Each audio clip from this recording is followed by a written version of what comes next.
Two things caught me by surprise today. Bible Gateway profits off my prayer request. It's owned by Rupert Murdoch, the guy who also owns Fox News, so I shouldn't be surprised.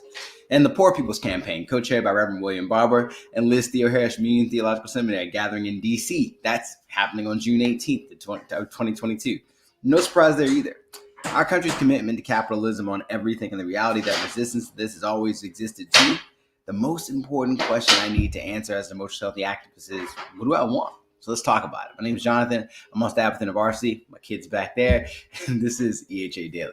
John Gottman is an American psychologist that's famous for his couples and relationships counseling. One of the things that stands out to me is its concept of bids, which are essentially invitations from your partner to engage more deeply around something they care about. The fewer bids you respond to, the less likely your relationship's going to succeed. So I think the same thing applies to systems. Whether unjust or just, abstract or concrete, we get bids from ads, articles, posts, and tweets. And I think the key question we have to answer is, what do I want? I didn't say what we should want or what's best for most people or our people or even what God wants, but actually knowing what we want. Because listen closely. Christians talk a whole lot about not my will, but your will be done, when in reality, we haven't discerned what our will actually is or what we actually desire. And if we don't know what something is, it's pretty hard to submit it to God and then respond out of loving obedience. So let's tie it back. Rupert Murdoch is a billionaire that sits on top of a media company that sows an exceptional amount of toxic political hate speech while owning 70% of the media content, Christian media content in the U.S., including Bible Gateway, which is one of the companies that sells my data to advertisers essentially so that things like prayer requests can be used to target me more effectively, right?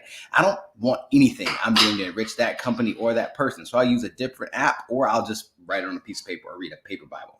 And I'm committed to discipleship and formation around economic justice, resistance to exploitative capitalism, and taking seriously what Jesus says about the poor. So you better believe I'm signing up for the Poor People's Campaign to get more information. And when those emails come back, I'm going to set aside some time to read them because I know what my values and priorities are.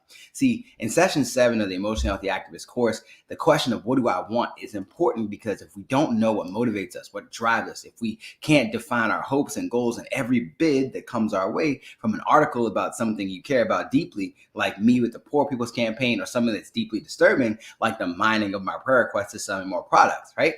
I have done the work to know what I want, so I know what bids I want to respond to. In our EHA course, we've got tons of tools to get under the surface to answer that question, and I hope you'll check it out. Go to emotionallyhealthyactivist.com for more information, or like always, go to patreon.com/IBED to talk with me and our team. My name's Jonathan. Sign up for the Poor People's Campaign or use Bible Gateway, but only if you want to. See you tomorrow.